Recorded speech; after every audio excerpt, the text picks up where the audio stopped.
মুসলমান হয়ে যখন চলে যায়, যায় আর কয় মুহাম্মদ খালি হাত আইছিলাম, ভরা হাত চলে গেলাম, আজকে খালি হাত আসছিলাম, যাই আপনার কাছে বড়া হাতে আমি আর। লোকটা চলে গেছে, যে নিজের মহল্লায় যায় কয়, তোরা যদি আসলে মানুষ দেখতে চাস আর মানুষ যদি হইতে চাস, তাহলে মদিনায় একজন মানুষ আছে যিনি আল্লাহর মনোনীত মানুষ, যার চরিত্র আল্লাহর মনোনীত চরিত্র, যে মানুষের কাছে গেলে মানুষ হইতে পারবি, তার নাম আমার নবী মুহাম্মাদুর রাসূলুল্লাহ সাল্লাল্লাহু আলাইহি ওয়াসাল্লাম। জাহিলিয়াতের এই অন্ধকারে তোরা থাকিস না, চল চল নবীর দরবারে চল। নিজের এলাকায় যে তাবলীগ করেছে, 300 কাফেরকে নবীর কাছে আসার জন্য সে প্রস্তুত করে এবার ভরা হাত বাহিনী লইয়া রাসূলের দরবারে রওনা করেছে। মসজিদের দরজায় দাঁড়ায়া এবার নবীর ইজাজত চাইতেছে। আল্লাহর নবী সেদিন তো বিনা অনুমতিতে ঢুইকা পেশাব করে দিছিল, এবার বলতেছে সরকার আমারে চিনেননি, আমি কিন্তু ওই যে বেয়াদবি করছিলাম সে। ও আল্লাহর নবী আমি কি একটু আপনার কাছে প্রবেশ করতে পারি? নবী বললেন অবশ্যই আসো। সে বলে নবীজি খালি হাত আসি নেই, আপনার কাছে মানুষ বানানোর জন্য জাহিলিয়াতের অন্ধকারের ভেতর থেকে 300 মানুষ আমি দল দইরা লয়ে আইছি। আল্লাহর নবী আপনার আখলাক, আপনার চরিত্র দিয়া এই অমানুষ গুলারে একটু মানুষ বানায়া দেন। ইসমাইল শহীদ রহমতুল্লাহ আলাইহি বালাকোটের ময়দানে মাথা ছাড়া তরবারি লইয়া এই দুশমনের পিছনে দৌড় দিছে, নবীর দুশমনের পিছনে দৌড় দিছে, এবং তিনি মাথা ছাড়া দৌড়ে যাইয়া ততক্ষণ পর্যন্ত থামেন নাই যতক্ষণ ওকে হত্যা না করছে। মারছে, তারপরে উনি বলছেন মাথা ছাড়া, কিন্তু মাথা নাই, মাথা পড়ে রয়েছে, উনি তরবারি নিয়ে দৌড়াইতেছে, মারতেছে। এ কারণে আল্লাহর রাসূল দোয়া করতেন, ওগো আল্লাহ আমাকে তুমি শহীদি মরণ দিও, আল্লাহুম্মা রযুকনি শাহাদাতান ফি সাবিলি। ওগো আল্লাহ আমি তোমার কাছে শাহাদাতের মৃত্যুর রিজিকটা চাই, আল্লাহ আপনি আমাকে শহীদি মরণ দান করেন। কিয়ামত পর্যন্ত সব মুমিনের জন্য এই দোয়াটা করা একটা ইবাদত, কারণ মরণ তো হবে, মরণের ভেতরে সবচেয়ে দামি মরণ হলো শহীদি মরণ। সবাই দোয়া করবে নবীর মতো, নবীজি যেমন দোয়া করছে আল্লাহ শহীদি মরণ চাই। সকল মুমিনরা কিয়ামত পর্যন্ত আল্লাহকে বলবে, আল্লাহ আমাকে তুমি শহীদি মরণ দিও, আমাকে শহীদ করে সেই মিছিলে শামিল করে নিও, আমাকে শহীদ করে সেই মিছিলে শামিল করে নিও। যেই মিছিলের নেতা আমির হামজা, যেই মিছিলের নেতা আমির হামজা, খোবায়েব খাব্বাব, খোদার ছিল যারা অতি প্রিয়, শামিল করে নিও। হযরত উমর দোয়া করতেন, আল্লাহুম্মা রযুকনি শাহাদাতান ফি সাবিলিক ওয়াজআল মাউতি ফি বালাদি রাসূলিক। ওগো আল্লাহ আমি শুধু ভালো মৃত্যু চাই না, মরার পরে ভালো কবর চাই। আল্লাহ মরণ দিবা শহীদি মরণ, আর কবর দিবা আমারে মদিনায়। যেই মদিনায় রাসূল ঘুমায় রয়েছে আমি ওখানে ঘুমাইতে চাই। আবার মরণের মধ্যে তোমার কাছে শহীদি মরণ চাই। হযরত ওমরের দোয়া আল্লাহ তাআলা কবুল কইরা মদিনায় মরণ দিছেন। আবার নামাজের মুসল্লায় দাঁড়ানো অবস্থায় বেঈমানের আঘাতে শাহাদাতের মৃত্যু আল্লাহ তাআলা হযরত ওমরের দান করেছেন। শহীদি মরণ এটা চাওয়া। এই হাসিনা খেদাও আন্দোলনে অনেক মানুষ মরছে, শাপলা চত্বরে অনেক মানুষ মরছে, মোদি বিরোধী আন্দোলনে কিছু মানুষ মারা গেছে। যারা মারা গেছে তাদের মরণটা ডাহাতি করতে যায় মরছে এরকম। তাদের মরণটা হলো যে মুসলমানের মাটিতে কসাই মোদি আসুক, এটা মুসলিম হিসাবে আমি চাইতে পারি না। প্রতিবাদ, বাস প্রতিবাদ করে শহীদ হয়ে গেছে। আল্লাহর জন্য মরা, নবীর প্রেমে মরা। শাপলা চত্বরে যারা গেছিল তারা নবীর প্রেমে মারা গেছে। আগামী 15 তারিখ আমি আপনাদেরকে নবী প্রেমের দাওয়াত দিচ্ছি। সোহরাওয়ার্দী উদ্যানে মাশায়েখদের আয়োজনে বাংলাদেশের খাতমে নবুয়ত সংরক্ষণ সকল কমিটির যৌথ উদ্যোগে খাতমে নবুয়ত সংরক্ষণ কাদিয়ানীদেরকে অমুসলিম ঘোষণার দাবিতে এক মহা সমাবেশ অনুষ্ঠিত হবে। এটা হলো নবী প্রেমের সমাবেশ। নবী প্রেমের সমাবেশে আপনাদেরকে দাওয়াত দিই। যদি কেউ যাইতে যায় রাস্তায় মরে শহীদ হয়ে যায়, রওনা করছে অনেক সময় যাইতে পারে না, রাস্তায় মারা গেছে, তো আল্লাহর রাহে আল্লাহর নবীর ইজ্জতের জন্য বের হয়ে শহীদ হয়ে গেছে, মরে গেছে মানে শহীদ হয়ে গেছে। উচিত তো রাস্তায় যাইতে যায় মরে যাওয়া না, উচিত হলো ঢাকা শহরের রাজপথে সকল মুসলমান দাঁড়িয়ে বলবে আমার গায়ে রক্ত থাকতে কাদিয়ানীদেরকে মুসলিম হিসাবে আমি থাকতে দিতে পারি না, হয়তো আমি মরবো, নয়তো নবীর খাতমে নবুয়ত জিন্দা করব। এই মরণ যদি কেউ নেয়, মানুষ ভোটের লেগে মরে, ইলেকশন করতে যায় মরে গেছে, কিন্তু নবীর প্রেমে যদি কেউ মরে, দিনের জন্য যদি কেউ মরে, তাহলে সে শহীদ। যদি কেউ শহীদ হয়ে যায় সে আফজাল মাইয়িত। শহীদরা বিনা হিসাব আল্লাহর জান্নাতে যাবে। আল্লাহর রাসূল বললেন, এই কালা গোলাম, তুমি যদি এখন যুদ্ধের ময়দানে যাও, তুমি জিগাইলা যদি আমি বাঁচি তাহলে তো গনিমত লইয়া বাড়ি আইলাম, কিন্তু যদি যুদ্ধের ময়দানে যায় আমি মরে যাই তাহলে আমার কি লাভ?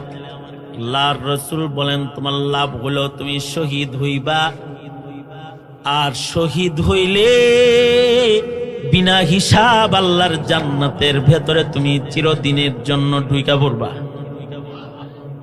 এই কালা গোলামটা কয়, ওগো আল্লাহর নবী, আমার গঠন সুন্দর না।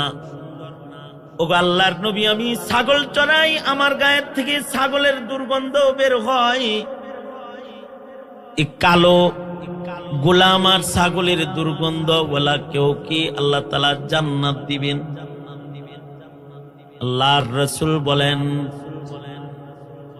দৌলতি ঈমানের বদলায় মহান রব্বুল আলামিন তোমাকে যে জান্নাতটা দিবেন, এই জান্নাতে তোমাকে ঢোকানোর আগে মহান আল্লাহ তোমার কালো চামড়াকে জান্নাতের সৌন্দর্য দিয়া আল্লাহ তাআলা পরিবর্তন করে দিবেন।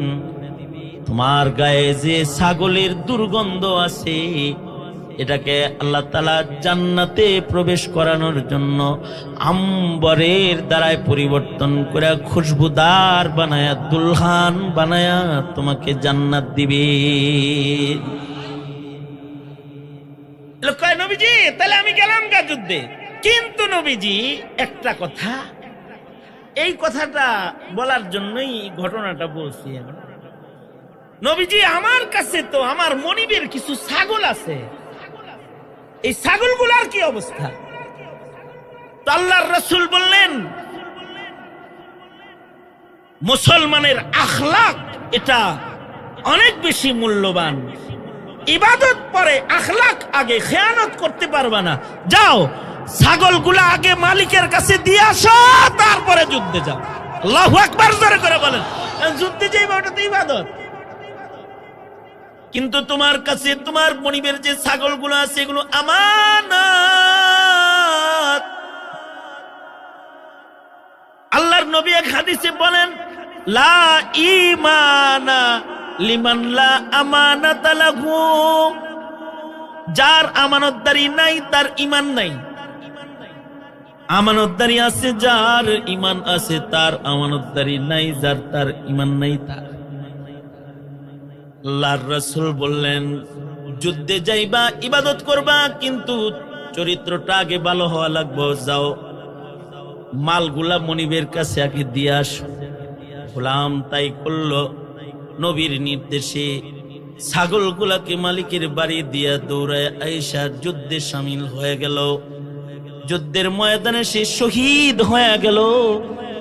যুদ্ধ শেষে সাহাবীরা যখন শহীদদেরকে কবর দিতেছে, সবাই রে চিনে, কিন্তু এক গোলাম রে কেউ চিনে না। তারা নবীজিকে বলে ওগো নবীজি, একটা লাশ পড়ে আছে, এটা কি শহীদ নাকি কাফেরদের দলের চিন্তা চিনা? কারণ হলো এই লোকটাকে জীবনে আমাদের সাথে আমরা নামাজে পাই নাই, আমাদের সাথে জিকিরের হালকায় পাই নাই, আমাদের সাথে তিলাওয়াতের হালকায় পাই নাই, আপনার সামনে বয়ান শোনার শ্রোতা হিসেবেও কখনো দেখি নাই, আমাদের সাথে কারোর কোনো পরিচয় তার নাই, তাকে চিনতেছি না সে কি মুসলমান নাকি কাফের। আল্লাহর নবী বললেন তাকে আমাকে একটু দেখাও। নবীজিকে দেখানো হইলে নবীজি বলে চামড়া কালা দেখা কি মনে করছো? ও আমার হাতের মুসলমান, ও আজব মুসলমান। একক তো নামাজ নাই, আর রোজা নাই, নামাজ পড়ার সুযোগ পায় নাই, রোজা রাখার সুযোগ পায় নাই, কিন্তু ইমানের সাথে আখলাক লইয়া শাহাদাত বরণ করেছে। আমানত গুলাকে মনিবের কাছে পৌঁছে দিয়ে সে যুদ্ধের ময়দানে শামিল হয়েছে। আশ্চর্য, শহীদ, নামাজ নাই, রোজা নাই, কিন্তু মহান আল্লাহর ফেরেশতারা আল্লাহর নির্দেশে তাকে জান্নাতে লইয়া যাইতেছে, আমি দেখতে পাইতেছি। এ কারণে আখলাক কিন্তু অনেক দামি। আর এক হাদিসে আল্লাহর রাসূল বলেন মা মিন শাইইন আসকালু ফি মিজানিল মুমিন, মুমিনের যে মিজান কায়েম করবে আল্লাহ নেকি বদিন, এর ভেতরে আখলাকের চাইতে মিন হুসনিল খুলুক, আখলাকের চাইতে বেশি ওজনদার কোনো কিছু মিজানের পালায় খুঁজে পাওয়া যায়। তার মানে হলো কেউ নামাজ পড়েছে কিন্তু তার চরিত্র ভালো না, তার নামাজ হালকা হয়ে যাবে। দুই কারণে মিজানের পালায় ইবাদতের ওজন বেশি হবে।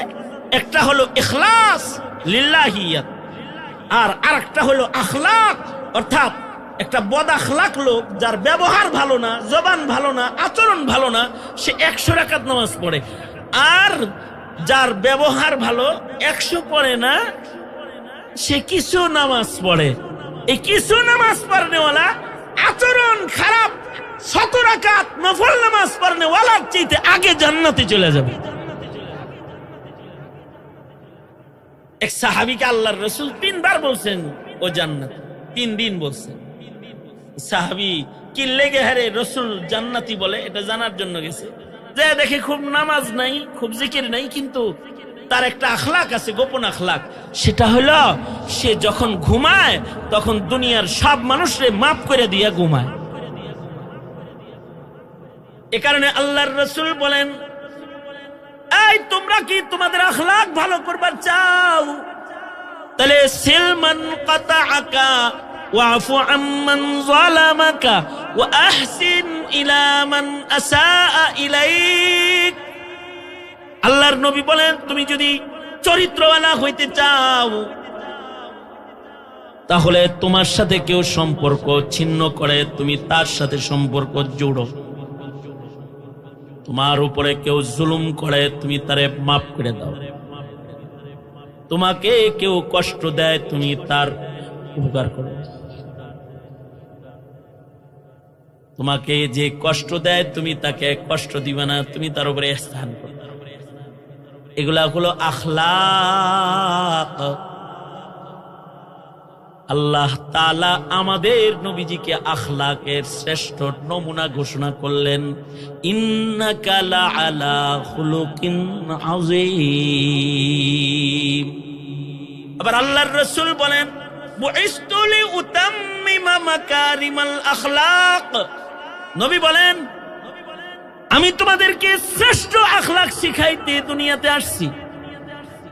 আখলাক তিন প্রকার, হাসান, করিম, আজিম। হাসান হলো প্রতিশোধ গ্রহণ করে, পেশাজ গ্রহণ করে। করিম হলো শক্তি আছে পেশাজ গ্রহণ করার, কিন্তু পেশাজ গ্রহণ না করে মাফ করে। তাহলে হাসানের কি দরকার নেই? কয় না, হাসান আখলাকের দরকার আছে। কেসাস যদি গ্রহণ না করা হয় তাহলে অন্যায়ের সাগর বয়ে যাবে। কিন্তু আমাদের তো বিচার আছে, কিন্তু কেসাস নাই, হাসান নাই, উত্তম বিচার নাই, জুলমের বিচার আছে। অপরাধী মুক্তি পাওয়া যায় আর নির্দোষের গলায় ছুরি বসে যায়। ইনসাফটা নাই।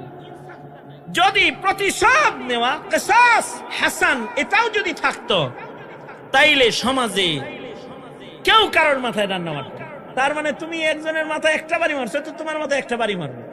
তুমি একজনের একটা দাঁত ফেলে দিছো, তোমার একটা দাঁত আদালতে দাঁড় করায় ফেলে দিবে। তুমি একজনের চোখকানা করছো, তোমার একটা চোখকানা করে দিবে। তুমি একজনের হাত কেটেছো তো তোমার হস্ত কর্তন করা হবে। কিসাস, এটা হাসান, এটাও আখলাক। কারণ এই হাসান দিয়েই দুনিয়ার সব দুরাচার জুলুমকে আল্লাহ পাক বন্ধ করেছে। তবে কেউ যদি প্রতিশোধ না নিয়ে কয় মাফ করে দিলাম, তাহলে এটা আল্লাহর কাছে পছন্দের, যেটা পয়গম্বর আলাইহিস সালামের খাসলাত। পয়গম্বর করিম না, পয়গম্বর আযীম, খুলুকে আযীম ওয়ালা। তিনি কয় মাফ করলাম না, খালি তুই ক্ষতি করছিলি, তোর উপকার করলাম। এইটা হইল পয়গম্বরের আযীম আখলাক। নবীজির আলোচনা যত শুনবেন, ইদা তাকাররারা তত হৃদয়ের ভেতরে বসবে। জানা কথা বারবার শুনবেন তো হৃদয়ের ভেতরে নবীর আখলাকের ছাপ বসবে। এটা সিরাতের আলোচনার একটা বৈশিষ্ট্য। আল্লাহর রাসূল শুয়ে রইছেন, এক কাফের আইছে নবীজিকে মারতে। ইহুদি আইসা গলায় তরবারি ধরে কয়, এই আগের যুগের কাফেরদের একটা আদর্শ ছিল, তারা ঘুমন্ত মানুষের উপরে আক্রমণ করতো না। শেখ হাসিনা ছিল না যে ঘুমন্ত মানুষ শাপলা চত্বরে গুলি করে মাইরা লাগে। এদের আদর্শ ছিল যে আগে দেখাইতো, এই হুট হুট হুট, ঘুমন্ত মানুষরা আক্রমণ করে কাপুরুষ হবো নাকি আমি? কাফেরদেরও আত্মমর্যাদা ছিল। এখন তো ফিলিস্তিনিরা ঘুমায় যখন, রাতের অন্ধকারে ইসরায়েল বোমা মারে তখন।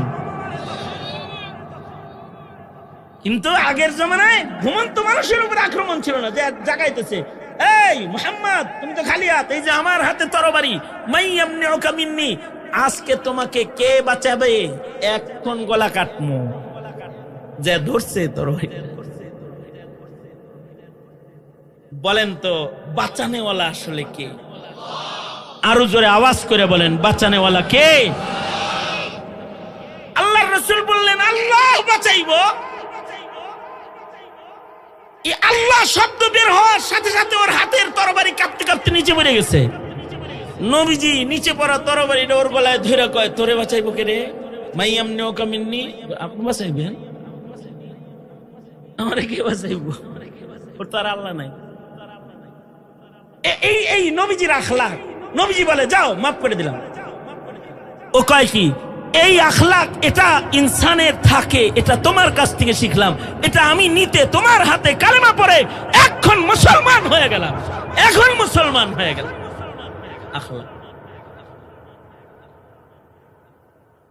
আল্লাহর রাসূল সাল্লাল্লাহু আলাইহি ওয়াসাল্লাম মসজিদের ভিতরে বসে রইছেন, একজন গ্রাম্য বধূ আসছে নবীজির কাছে। আয়েশা নবীজির মসজিদে দাঁড়ায় দাঁড়ায় পেশাব করে দিচ্ছে মসজিদের ভিতরে। আচ্ছা, চেয়ারম্যানের কার্যালয়ে যায় যদি কেউ কার্যালয়ের ভিতরে মুইতা দেয়, তাহলে চেয়ারম্যান সাহেব তারে টাকা পয়সা দিব নাকি সোনা কেটে দিব? বেটা এ মোতার আর জায়গা পাইছে না, চেয়ারম্যানের কার্যালয়ে যায় মুইতে দিচ্ছে। এমপি সাহেবের অফিসে যায় পেশাব করছে। এমপি সাহেবের কার্যালয় মন্ত্রী সাহেবের কার্যালয়ের চায় কি মসজিদে নববীর কম দাম মনে করছ? দুনিয়ার জমিনে সবচেয়ে দামি 4 জায়গার এক জায়গা হলো মদিনাতুল মুনাওয়ারার মসজিদুন নবী, যার ভেতরে আছে আল্লাহর জান্নাতের অরিজিনাল মাটি। রাসূল বলেন মা বাইনা বাইতি ওয়া মিম্বারি রাউযাতুম মিন রিয়াজিল জান্নাহ। নবীজি বলেন আমার ঘর আর আমার মিম্বরের মাঝখানের জায়গাটা হলো অরিজিনাল জান্নাতের মাটি। এ কারণে মুমিনের জীবনে চোখের পানিওয়ালা দরখাস্ত থাকে, আল্লাহ গো আমারে কিন্তু মসজিদে নববীতে 2 রাকাত নামাজ পড়া, আমি জান্নাতের ওই খণ্ড মাটির মধ্যে 2 রাকাত নামাজ পড়তে চাই। কারণ যে ওই মাটিতে ঢুইকা নামাজ পড়লো সে আল্লাহর জান্নাতের ভিতরে ঢুইকা নামাজ পড়লো।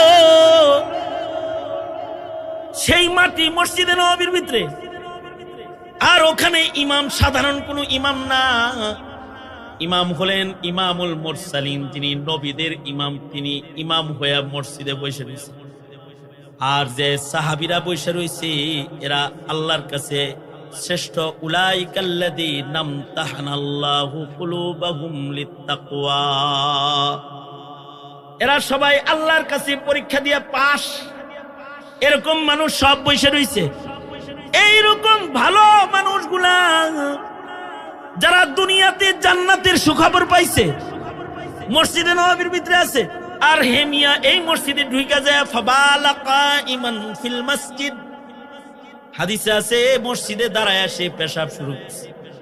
সাহাবীরা চিৎতে গেছে, এই জায়গাও চিনোস না, স্থানও চিনোস না, জেনে এনে খারায়া মতস। সাহাবীরা যখন বাধা দিতে গেছে, আল্লাহর রাসূল সাহাবীদেরকে বাধা দিয়ে বলে ওকে পেশাব করতে দাও। শাইখুল হাদিস জাকারিয়া রাহমাতুল্লাহ আলাইহি বলেন এটা নবীজির তিব্বি আচরণ। আল্লাহর নবী চরিত্রে খালি বড় না, তিনি ডাক্তারও বড়।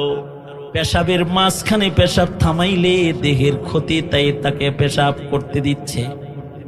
আর সাহাবীদের বলতেছে থামায়ও না, করতে দাও, পেশাব শেষ হয়ে গেলে তোমরা পানি দিয়ে ধুইয়া দিও। পেশাব কমপ্লিট করে আলাইছে দাঁড়ায় দাঁড়ায়। নবী আলাইহিস সালাতু ওয়াস সালাম তাকে আদর করে ডাক দিয়েছেন, এই কাছে আয়। বগলের নিচে বসায়া আল্লাহর রাসূল বলে যা আল্লাহর ঘর, এখানে এগুলো করতে নাই, এটা সেজদার জায়গা, যায় সুজুদ, মসজিদ, নামাজের জায়গা, এখানে মুসলমানরা ইবাদত করে, এখানে কি পেশাব করে কেউ? কইরো না। কি জন্য আইছা? হ্যাঁ, টাকা নিতে আইছি। শুনছি আপনার কাছে অনেক টাকা পয়সা আসে আর আপনি 2 হাতে সব বিতরণ করে দেন, পেটে ভাত নাই দেন। এই যুগের কোন নেতা হইলে দিত, গুতা দিত, টেহা দিত না। কিন্তু আল্লাহর রাসূল বললেন, এই বাইতুল মালের মুহাফিজকে বললেন বেশি করে কিছু দিনার দিরহাম লয়ে আসো তো, ওকে দিয়ে দাও। বেশি করে কিছু টাকা আনা হলো, তাকে দেয়া হলো। এবার নবীজি তার সাথে গল্প করায়। নবীজি বলে কেমনে আইছো? বাড়ি কই? অনেক অনেক লম্বা পথ সফর করে এসেছি। কেমনে সফর করেছো? পায়ে হাইটা আইছি।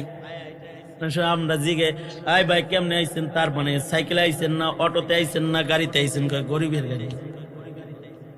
কয় দেন না, তুলাবলি লাগেন না, পায়ে হাইটা আইছি।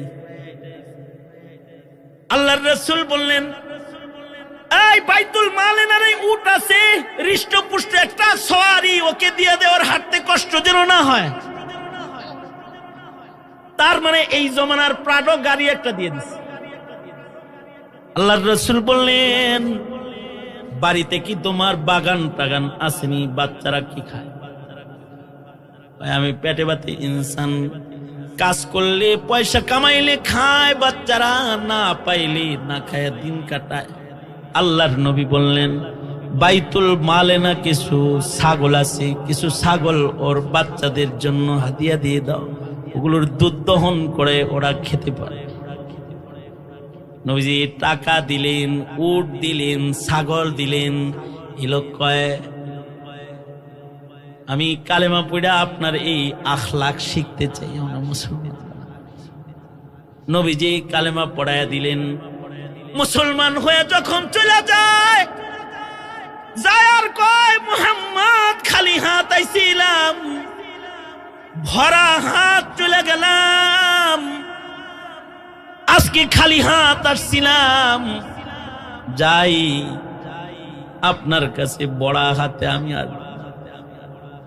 লোকটা চলে গেছে, যে নিজের মহল্লায় যায় কয়, তোরা যদি আসলে মানুষ দেখতে চাস আর মানুষ যদি হইতে চাস, তাহলে মদিনায় একজন মানুষ আছে, যিনি আল্লাহর মনোনীত মানুষ, যার চরিত্র আল্লাহর মনোনীত চরিত্র, যে মানুষের কাছে গেলে মানুষ হইতে পারবি, তার নাম আমার নবী মুহাম্মাদুর রাসূলুল্লাহ সাল্লাল্লাহু আলাইহি ওয়াসাল্লাম। জাহিলিয়াতের এই অন্ধকারে তোরা থাকিস না, চল চল নবীর দরবারে চল।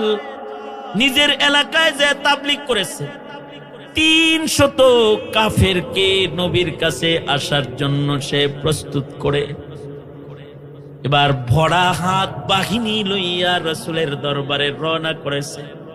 মসজিদের দরজায় দাঁড়ায়া এবার নবীর ইজাজত চাইতেছে। আল্লাহর নবী সেদিন তো বিনা অনুমতিতে ঢুইকা পেশাব করে দিছিল, এবার বলতেছে, সরকার আমারে চিনেননি, আমি কিন্তু ওই যে বেয়াদবি করছিলাম সে। ও আল্লাহর নবী, আমি কি একটু আপনার কাছে প্রবেশ করতে পারি? নবী বললেন, অবশ্যই আসো। সে বলে, নবীজি খালি হাত আসি নেই, আপনার কাছে মানুষ বানানোর জন্য জাহিলিয়াতের অন্ধকারের ভেতর থেকে 300 মানুষ আমি দল দইরা লয়ে আইছি। আল্লাহর নবী, আপনার আখলাক, আপনার চরিত্র দিয়া এই অমানুষ গুলারে একটু মানুষ বানায়া দেন। আল্লাহ আল্লাহ আল্লাহ আল্লাহ আল্লাহ আল্লাহ আল্লাহ, তেরে সিওয়া महबूब हकीकी कोई नहीं है, कोई नहीं, तेरे सिवा मौजूद हकीकी कोई नहीं है, कोई नहीं, यादों में तेरे सबको भुला दूं, कोई ना मुझको याद रहे,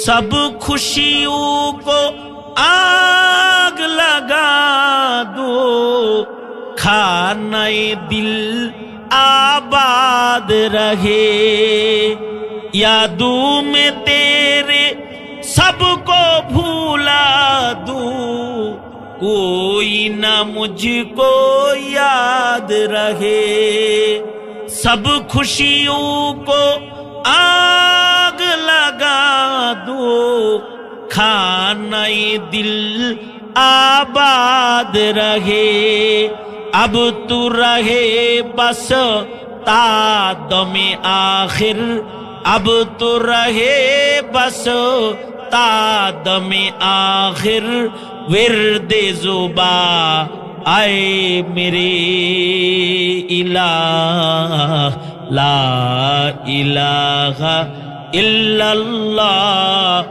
ला ইলাহা ইল্লাল্লাহ। আরে দোয়ার পূর্বে তো জোরে জোরে একটু মোহাব্বতে বলেন লা ইলাহা ইল্লাল্লাহ লা ইলাহা ইল্লাল্লাহ লা ইলাহা ইল্লাল্লাহ লা ইলাহা ইল্লাল্লাহ লা ইলাহা সুবহানাল্লাহ ওয়ালহামদুলিল্লাহ লা ইলাহা ইল্লাল্লাহ সুবহানাল্লাহ ওয়ালহামদুলিল্লাহ লা ইলাহা ইল্লাল্লাহ সুবহানাল্লাহ walhamdulillah la ilaha illallah la ilaha illallah muhammadur rasulullah। আমি যেটা বলতেছিলাম, মানুষের চরিত্রের উন্নতি হলো সবচেয়ে বড় উন্নতি, আর চরিত্রের অধঃপতন হলো মানুষের জীবনের সবচেয়ে বড় অধঃপতন। এ কারণেই নবীরা আসছে চরিত্র শিখাইতে। শ্রেষ্ঠ চরিত্র আমার নবী মুহাম্মাদুর রাসূলুল্লাহ সাল্লাল্লাহু আলাইহি ওয়াসাল্লাম। নবীজি বলে, তোমরা যদি চরিত্রবান হইতে চাও তাহলে সিলমান কাতাকা ওয়াফু আম্মান যালামাকা ওয়া আহসিন ইলা মান আসাআ ইলাইক। নবী বলে, তুমি যদি চরিত্রওয়ালা হইতে চাও, তোমার সাথে যে সম্পর্ক ছিন্ন করে তুমি তার সাথে সম্পর্ক জুড়ে নাও। তোমার পরে যে জুলুম করে তুমি তারে মাফ করে দাও। কেউ তোমার উপরে জুলুম করছে তারে তুমি মাফ করে দাও।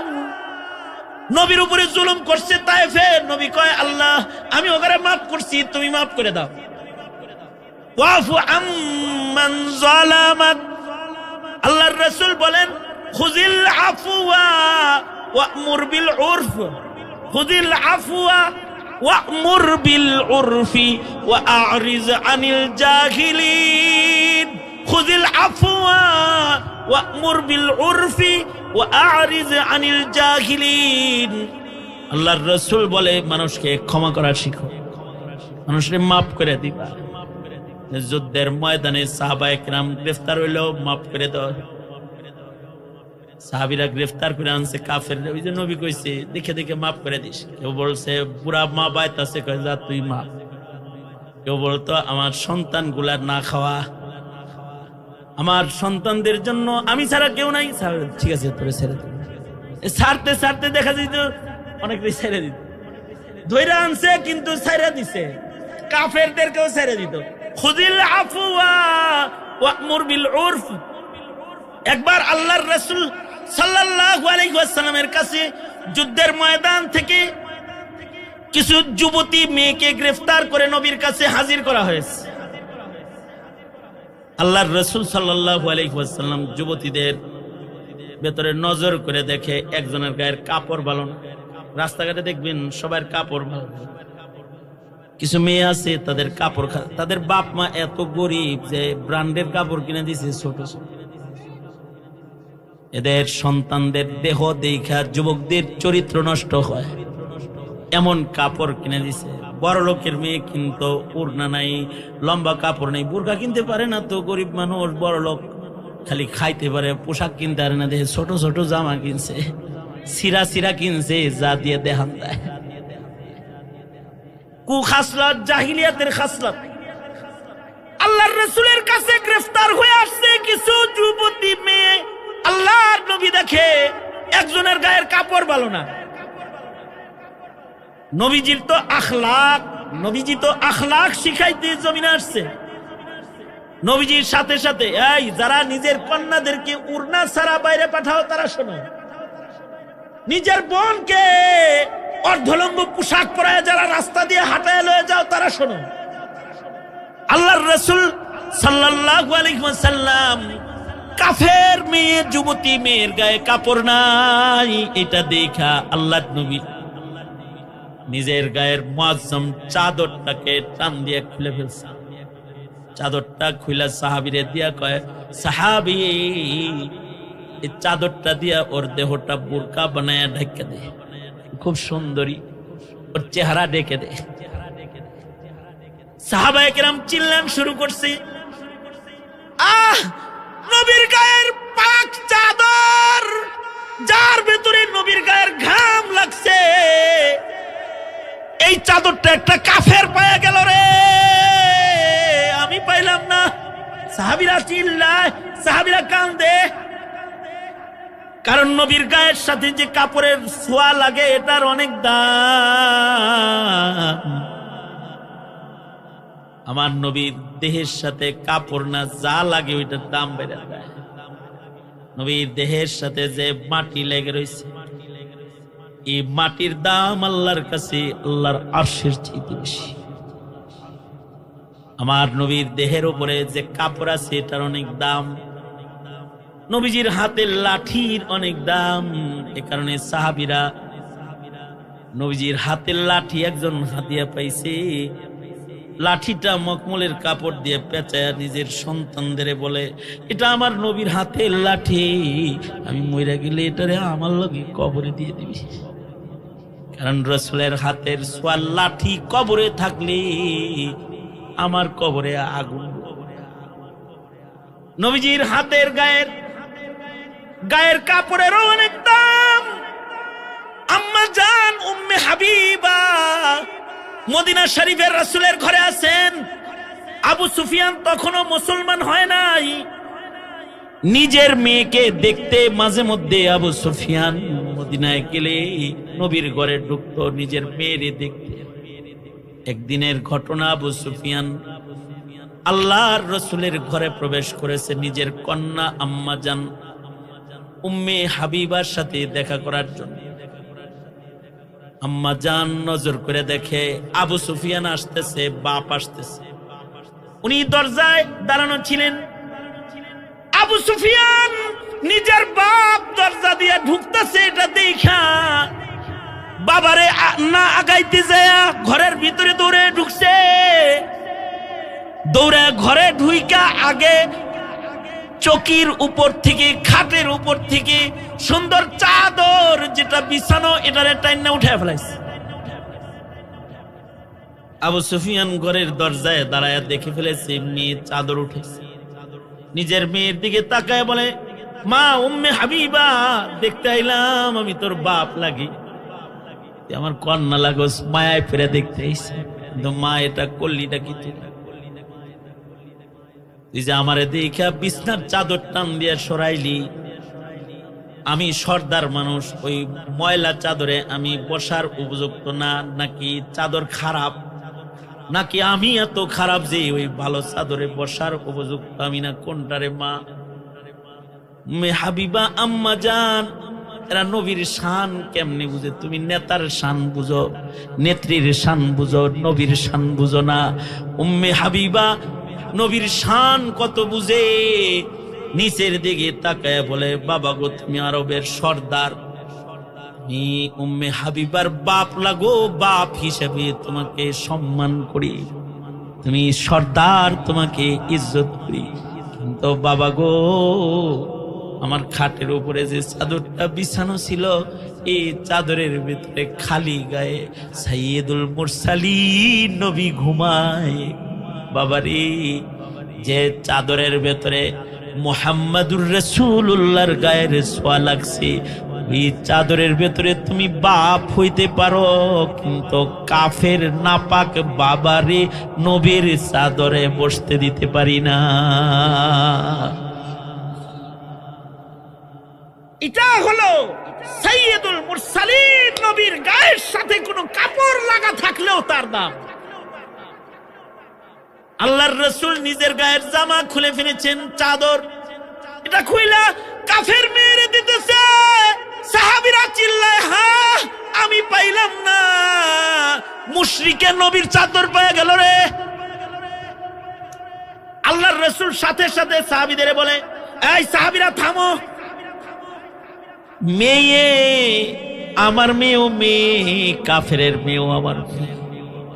মায়ের জাতির ইজ্জত আছে, ওইটা আগে ঢাকতে দাও, ওটা কাউরে দেখতে দিবা না।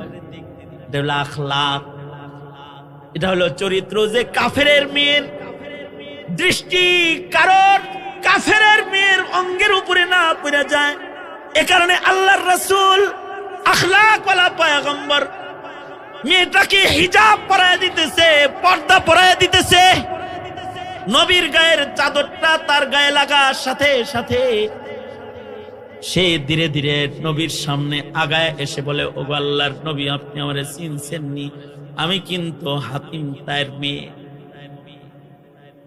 আল্লাহর রাসূল বললেন, হাতিম তায়ের কন্যা নাকি তুমি? তোমার বাবা তো অনেক ভালো মানুষ ছিল, দানবী। হাতিম তায়ের কন্যা তুমি? তুমি গ্রেফতার হয়েছো? হ্যাঁ, আমার ভাইও গ্রেফতার হয়েছিল, আমার ভাই পালায় গেছে গা, আমি ধরা খায় রইছি, আমি হাতিম তায়ের মেয়ে। আল্লাহর রাসূল বললেন, তোমার বাপ একজন ভালো মানুষ ছিল, মানুষের উপকার করত, তুমি সেই মানুষের সন্তান হিসাবে, ভালো মানুষের কন্যা হিসাবে তোমাকে মাফ করে দিলাম। যাও, বন্দিশালা থেকে তোমাকে মুক্ত করে দিলাম। খুযিল আফওয়া ওয়া'মুর বিল উরফ।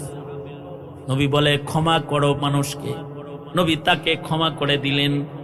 কিন্তু মেয়েটা বড় আশ্চর্য মেয়ে বলে, আল্লাহর রাসূল, আপনি মাফ করলেও আমি মাফ নিব না, কারণ আমি একা বাড়ি যাব না। যদি আপনি আমার বান্ধবীদেরকেও মুক্ত করেন তাহলে আমি মুক্তি নিব, আর যদি আমার সাথীদেরকে দাসী বান্দি বানান তো আমিও দাসী বান্দি হব, কিন্তু একা একা সাথীদেরকে রেখে ছেড়ে আমি বাড়ি যাব না। আল্লাহর রাসূল বললেন, তোর ভিতরে তো তোর বাপের গুণ আছে রে, তোর বাবাও সখী ছিল, তুইও সখী, যা, তোকে ক্ষমা করলাম তোর বাবার কারণে, আর তোর বান্ধবীদের মুক্তি করে দিলাম তোর গুণের কারণে, যা নিয়ে যা, সব চলে যা। এরপরে কি হলো? এই আখলাক দেখে কি হলো? এই মেয়েগুলা রাসূলের সামনে দাঁড়ায় বলে, সরকার, দুনিয়ার জেলখানা থেকে তো মুক্তি দিলেন, ওগো সরকার, দোজখের জেলখানা থেকে মুক্তিটা দিয়ে দেন, জাহান্নামী থাকবার চাই না। দুনিয়ার জেলখানা থেকে মুক্তি দিছেন, কালমাটা পড়ায় দেন, জাহান্নামের জেলখানা থেকেও আমরা একটু মুক্তি পাই। আল্লাহর রাসূল সাল্লাল্লাহু আলাইহি ওয়াসাল্লাম নবীজি সাহাবায়ে কেরামদেরকে এইভাবে আখলাক শিখাইছেন। সাহাবীরা কেমন আখলাক বলা হয়েছে। এবার নবীজি দুইজন সাহাবীকে দায়িত্ব দিলেন, যাও, হাতিম তায়ের মেয়েকে তার বাড়ি পাহারা দিয়ে আসো। রাত দিন সফর করে মরুভূমির উপর দিয়ে একা একা কেমনে যাবে, তোমরা দুইজন যা দিয়ে আসো। দুই সাহাবী পাহারা দিয়া হাতিম তায়ের কন্যাকে তার বাড়ির দিকে নিয়ে গেল। 2-3 দিন মরুভূমিতে সফর করে গেছে। নিজের বাড়িতে যায় দেখে তার ভাই আদি দরজায় বসে আছে। বোন রে দেখে বলে, বোন তুই কেমনে আইলি? আমি পুরুষ মানুষ পালায় আইছি, তুই কেমনে আইলি? বোন বলে, তুমি পালায় আইছ আর আমি সর্দারের মতো আইছি, সর্দারের মেয়ে সর্দারের মতো আসছে। আদি বলে, সাবধান, চোরের বড় গলা, বড় বড় কথা কস। দুইজন যুবকের সাথে মরুভূমির উপর দিয়ে হাইটা রাত দিন সফর করে তুই আমার বাড়ি পর্যন্ত পৌঁছেছিস। হাতিম তায়ের বাড়িতে কোনো চরিত্রহীন মেয়েকে জাগা দিব না। না জানি এই দুই যুবকে রাস্তায়, পাহাড়ের চিপায়, আধারে আর মরুভূমিতে কতবার তারা তোকে না জানি ইজ্জত হরণ করেছে। এমন ইজ্জত বিক্রি করা কোনো বোনকে আমি আমার ঘরে জাগা দিব না, বেরোয় যা। এই কথা বলতেই হাতিম তায়ের মেয়ে বলে, সাবধান, মুখ সামলায় কথা বলো আদি, মুখ সামলায় কথা বলো। আমি এমন একজন পয়গম্বরের হাতে কালেমা পড়া মুসলমান, যিনি খুলুকে আযীম, যার কাছে একটা কাফের মেয়ের অঙ্গ বাহ্যিক সৌন্দর্য আমানত, যেটা ঢাকতে নিজের গায়ের চাদর আমাকে দিয়ে ঢাকছে। আর এরা হলো ওই নবীর হাতের বানানো গড়া সাহাবী। ওরা মরুভূমির উপর দিয়েও আমার ইজ্জত পাহারা দিয়া যেমন ভাবে নিরাপত্তার সাথে আমার বাবার দরজা পর্যন্ত লয়ে আইছে। ভাইরে, মরু প্রান্তরে এই মুসলিম দুই যুবকের কাছে চারিত্রিক ভাবে আমি যতটা নিরাপদ ছিলাম, তোর ঘরেও নিজেকে অতটা নিরাপদ আমি মনে করি না। কারণ আমি মুসলমান, আর আমার আশ্রয় ঘরের নাম হলো ইসলাম। আদি বলে, তাই যদি হয় তাহলে আমারও ঘরের বাইরে রাখছিস কে? তাহলে আমারও নবীর কাছে নিয়ে চল। আশপাশের লোকেরা কয়, তোমরা একা যাইবা কেন? এমন চরিত্র আমাগরও দরকার, আমাগরও লয়ে নাও। এটা হলো আখলাক। মুসলমান আখলাক দিয়ে দুনিয়া বিজয় করেছে। ইসলাম আখলাক শিক্ষা দেয়। মুসলমানদের আখলাক শেখানোর জন্য ওয়াজ মাহফিল, মুসলমানদের আখলাক শেখানোর জন্য দাওয়াত ও তাবলীগ, মুসলমানদেরকে আখলাক শেখানোর জন্য তাফসীর, মুসলমানকে আখলাক শেখানোর জন্য দ্বীনি শিক্ষা মাদ্রাসা। এটা যতদিন থাকবে আখলাক ততদিন থাকবে। এটা থাকবে না, ডক্টর ইউনূসের নীতি বাস্তবায়ন করবার, হাসিনার নীতি বাস্তবায়ন করবা, হিন্দু হয়ে যাবে, খ্রিস্টান হয়ে যাবে। হাসিনা কি করেছে? ধর্ম যার যার, উৎসব সবার, সব পূজায় যাও, এটা বলছে। আর ওয়াজে আসলে বলছে যার তার কথা শুনো না, থানায় মোল্লার লিস্টি। আর ডক্টর ইউনূস কি শিখাইলো? গান শিখাও, প্রজ্ঞাপন জারি করেছে। এই তোমার ছেলে মেয়েরে গান আর নাচ শিখায় কি তোমার সন্তানের চরিত্র গঠন করতে চায়, নাকি তোমার ঘরে বাইজি নারী গানের আর নাচের আসর বসাইতে চায়? চিন্তা করছো কখনো? এই মৌলবীরাই কথা বলে ধর্ম শিক্ষক নিয়োগ দাও, ইসলাম জানতে দাও, ইসলাম বুঝতে দাও, রাসূলের সিরাত পড়তে দাও, আমার মুসলিম রমণীকে মুসলিম থাকতে দাও, তাদেরকে নগ্ন আর বেহায়াপনার সাগরের ভেতরে ফেলে দিও না। এটা আলেমরাই বলে। ডক্টর ইউনূস সাহেব প্রজ্ঞাপন জারি করলো, সব স্কুলে স্কুলে গানের শিক্ষক নিয়োগ দিবে। আলেমরা কথা বলল, প্রজ্ঞাপন বাতিল হলো বটে আলেমদের ডরে। কারণ এই মৌলবীরা কিন্তু কাউকে ছাড়ে না। ইসলামের দুশ্মন সে যাই হোক, সে যে সরকার হোক, কারণ আলেম ওলামারা কোন সরকারের গোলামি করে না। আল্লাহর জমিনে আল্লাহর দ্বীনের খেলাফ কিছু হবে বরদাস্ত করা হয় না, বরদাস্ত তারা করে না।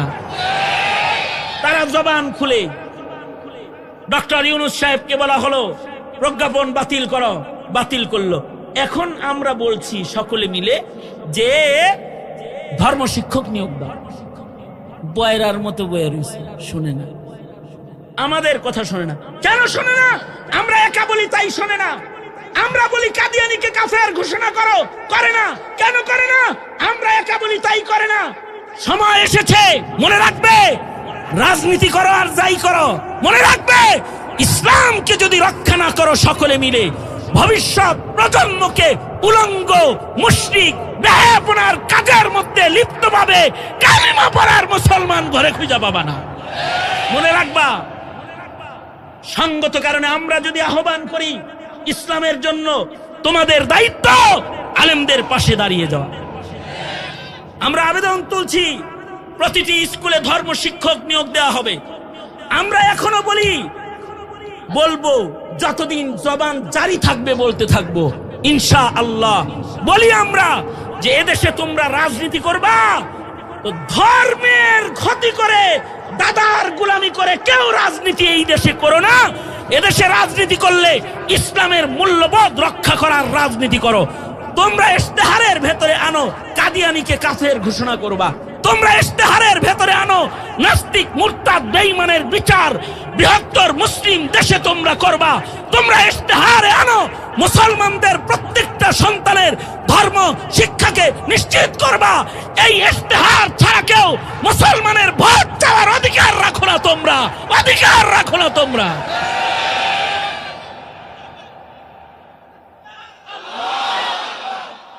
এই বুড়া মানুষটা তাকবীর দেয় হাক করে তাকায় থাকস, ডানে বামে সামনে পিছনে যুবক কয়েকটা দাঁড়ায় তাকবীর দে, নারায়ে তাকবীর, আল্লাহু আকবার। কাফের কাফের, কাদিয়ানীরা কাফের, নবীর পরে নবী নাই, সংসদে আইন চাই, আমাদের দাবি মানতে হবে, নইলে গদি ছেড়ে দিতে হবে। মুসলমানরা ইসলামের দুশমনকে ক্ষমতায় রাখবে না। আমার সাথে বলো, কাদিয়ানীরা কি মুসলমান না কাফের? আমি বলবো কাফের কাফের, তোমরা বলবা কাদিয়ানীরা কাফের, কাফের কাফের, কাফের কাফের। নবীর পরে নবী নাই, নবীর পরে নবী নাই। নাস্তিক মুরতাদের বিচার, ফাঁসি ফাঁসি ফাঁসি চাই, নাস্তিক মুরতাদের ফাঁসি চাই, ফাঁসি ফাঁসি ফাঁসি চাই, ফাঁসি ফাঁসি ফাঁসি চাই। ইনশাআল্লাহ আমরা এ দাবি নিয়ে সামনে বাড়বো, রাজি আছে তো ইনশাআল্লাহ? আর আমরা বলছি আগামীর বাংলাদেশ ধানাই পানাই দিন শেষ, কোরআন সুন্নাহর বাংলাদেশ। আমাদের সন্তানদের ধর্ম শিক্ষাকে নিশ্চিত করতে হবে, ঠিক না? ঠিক জোরে আওয়াজ করে বলেন। আমার এই দাবির সাথে আপনারা সকলে একমত আছেন তো ইনশাআল্লাহ?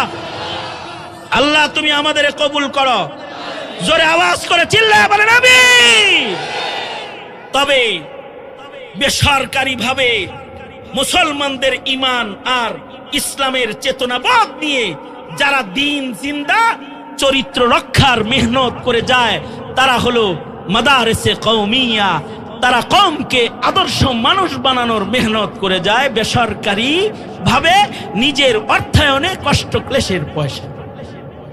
যে প্রতিষ্ঠান তার নাম হলো মাদারিসে কওমিয়া, এরাই হাফেজ পয়দা করে, আলেম পয়দা করে, ঠিক না? ঠিক জোরে আওয়াজ করে বলেন। সুতরাং আপনারা বলুন, এই কওমি মাদ্রাসা দরকার আছে না নাই? আরো জোরে বলেন আছে না নাই? আরো জোরে বলেন আছে না নাই?